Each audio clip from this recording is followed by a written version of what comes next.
Aux annonces de la venue du prophète sallallahu alayhi wa sallam, du prophète Mohammed, que l'on retrouve dans la Torah et l'Évangile, comme Allah Azza wa Jal nous l'a indiqué lui-même dans le dernier de ses livres, Kama fi surat Al-A'raf, et le verset 156-157, et ma miséricorde embrasse toute chose, je la prescrirai à ceux qui me craignent, acquittent la zakat et ont foi en nos signes. La zakat est l'impôt rituel. Ceux qui suivent le messager, le prophète illettré qu'ils trouvent écrit, c'est-à-dire mentionné, chez eux dans la Torah et l'Évangile. Chez eux dans la Torah et l'Évangile, il leur ordonne le convenable, leur défend le blâmable, leur rend licite les bonnes choses, leur interdit les mauvaises et leur ôte le fardeau et les jougs qui étaient sur eux. Et pour ce qui est du Coran, dont le dernier des livres, on en avait déjà cité, on va le rappeler ici de façon résumée, que le Coran est la parole d'Allah révélée à Muhammad par l'intermédiaire de Jibril en une langue arabe claire. C'est pour ça qu'Allah Azza wa Jalla dit dans son Coran, comme fait surat Al-Shu'ara, qui est le verset 193 et également 195, et l'esprit fidèle est descendu avec cela sur ton cœur pour que tu sois du nombre des avertisseurs, en une langue arabe très claire, très clair. Et on sait la sagesse qu'Allah Azza wa Jal, lorsqu'il a choisi cette langue arabe. Cette langue arabe, c'est une grande sagesse, car celui qui va connaître la langue arabe, qui va lire le Coran et le comprendre avec la langue arabe, il s'apercevra qu'aucune langue ne peut être comme cette langue arabe. Et que Allah Azza wa Jal, de par donc sa pleine sagesse, il a choisi cette langue. Et ce n'est pas pour rien, pour faire descendre le dernier de ses livres. Qu'il est également le dernier livre céleste révélé, confirmant ce qui était révélé dans les livres intérieurs concernant l'unicité d'Allah et l'obligation de l'obéir et de l'ordonner. Allah a abrogé pour lui ou par lui, Allah a abrogé donc par lui, par ce livre, le Coran, les livres précédents. Comme il a dit, donc Allah Azza wa Jalla nous a fait part dans le verset suivant, surat Ali Imran, qui est le verset 3 et 4, dans le sens, il a fait descendre sur toi le livre avec la vérité, confirmant les livres descendus avant lui, et il fit descendre la Torah et l'Évangile auparavant, en tant que guide pour les gens. Et il a fait descendre le discernement, c'est-à-dire le Coran. Donc ici, confirmant les livres descendus avant lui. Donc ce livre, il a inclus toutes les prescriptions divines. Toutes les prescriptions divines. C'est pour ça qu'Allah Azza wa Jalla, il dit, comme a fait surat Al-Ma'ida, que le verset 3, aujourd'hui j'ai parachevé pour vous votre religion et accompli sur vous mon bienfait. Et j'agrée l'islam comme religion pour vous. Donc un livre qui va être complet pour ce qui est des prescriptions divines. Et on sait que le Coran, il est expliqué par la sunna du prophète sallallahu alayhi wa sallam. Donc ce qui est venu de façon globale dans le Coran, le prophète sallallahu alayhi wa sallam nous l'a enseigné, que ce soit par rapport à comment faire la prière, etc. Également que ce Coran, il a été révélé pour tous les hommes et non pour un peuple donné. Que ce Coran, il a été révélé pour tous les hommes, ça c'est un point qui est fondamental. Comme cela a été le cas avec les livres célestes qui l'ont précédé. C'est-à-dire que Allah Azza wa Jalla, il a révélé pour tous les hommes, ce Coran, il a été révélé pour tous les hommes et non pour un peuple donné. Alors que les livres auparavant, ils ont été donc révélés pour un peuple donné. Comme cela a été le cas avec les livres célestes qui l'ont précédé. C'est pour ça qu'Allah Azza wa Jalla dit, comme fait surat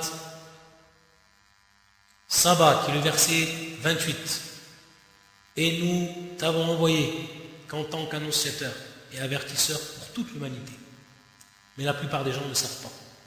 Et nous ne t'avons envoyé qu'en tant qu'annonciateur et avertisseur pour toute l'humanité. Et le prophète sallallahu alayhi wa sallam, il est envoyé avec le Coran. Il est envoyé donc avec le Coran. Donc il va de soi que contrairement aux messagers qui ont précédé, qui étaient envoyés à leur peuple, et dont leur livre était destiné à leur peuple, à partir de là, le Coran, lui, il est révélé pour tous les hommes. Également, ça fait partie plus précisément des spécifications dans le Coran. Allah le protège de tout ajout ou retranchement et de tout changement ou falsification. Et c'est ce qu'on avait déjà parlé et qui est en soi-même un miracle que depuis 14 siècles ce livre, une seule harf, c'est-à-dire une seule lettre n'a pu être falsifiée, n'a pu être changée, malgré ce qu'ont tenté à maintes fois les ennemis de l'islam. Jamais un Coran qui est protégé et dont Allah Azza wa Jalla a protégé à travers le cœur des hommes qui l'ont appris par millions à travers générations. C'est pour ça qu'Allah Azza wa Jalla il dit comme dans le verset fi surat Al-Hijr, qui est le verset 9, en vérité, c'est nous qui avons fait descendre le Coran, et c'est nous qui en sommes les gardiens. Et donc, pour faire un résumé de cette croyance au livre Al-Iman bil-Kutub, donc les points ici que vont impliquer cette croyance, ils sont au nombre de 4, à titre de résumé de ce qui a précédé. Il faut donc avoir la foi, la croyance ferme que ce livre-là, ils ont été descendus de la part d'Allah Azza wa Jal et qu'ils sont véridiques et que c'est bel et bien la parole d'Allah Azza wa Jal. Le deuxième point, c'est que la foi, ou d'avoir la foi des noms qui nous ont été transmis, qui nous sont parvenus, à l'exemple de la Torah, à l'exemple de l'Injil, l'Évangile, etc. Le troisième point, c'est que l'on doit croire, avoir la foi de tout ce qu'on entend comme information à travers le Coran et ce qu'on a également entendu comme information dans les livres précédents du moment où ils n'ont pas été falsifiés.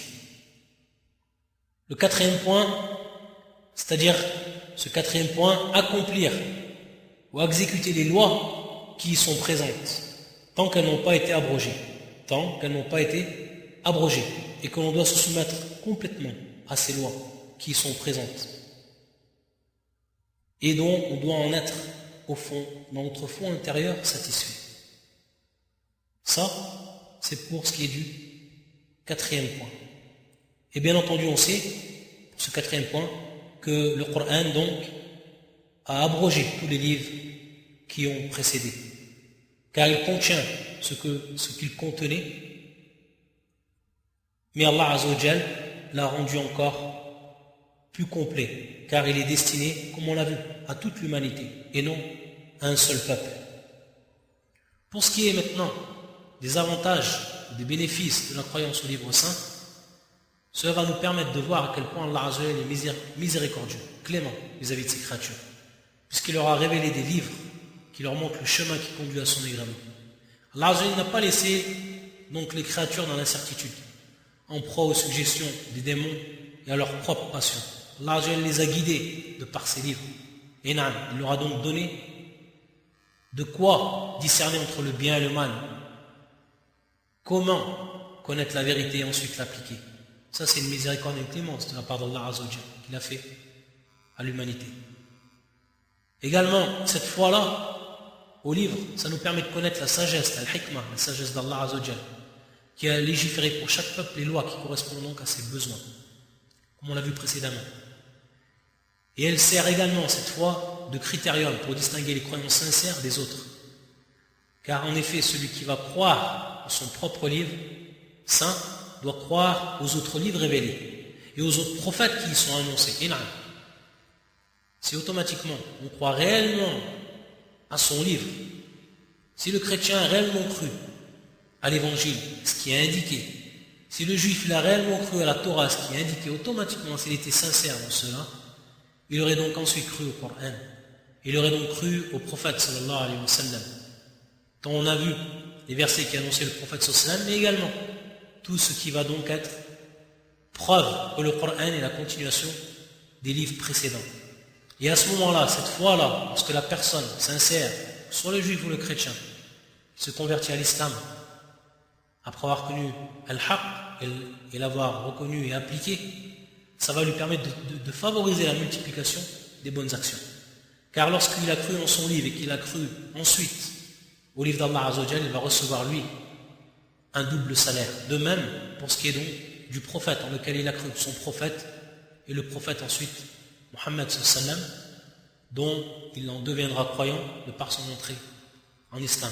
Ça fait partie, ou ça c'est ce que l'on cite à propos de la croyance, son résumé, au livre. Et ensuite il vient la croyance au prophète. La croyance au prophète. C'est ce qu'on verra, Inch'Allah, le prochain cours.